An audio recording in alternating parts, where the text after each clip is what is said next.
Bana da geri ver bir ağaç misali kırılan dallarım.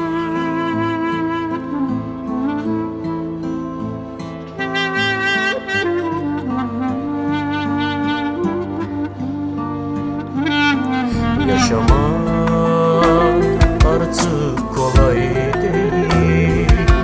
Bir karınca misali yüküm var.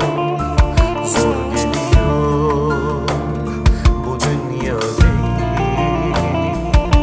Bir yağmur misali akan gözyaşım var.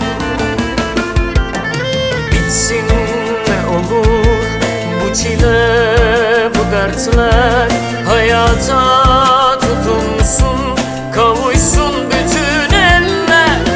Yıkılan hayatımı bana da geri ver bir ağaç misali kırılan dallarım var. Yıkılan hayatımı bana da geri ver bir ağaç misali kırılan dallarım var.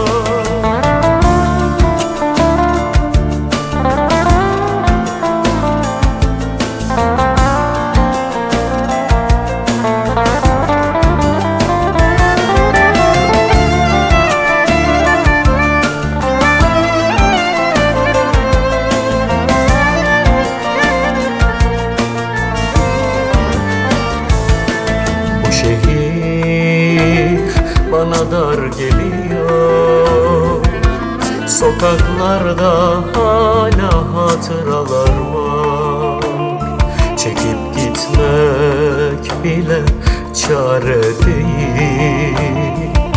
Sigaram misali içimde yangınım var. Bitsin ne olur bu çile,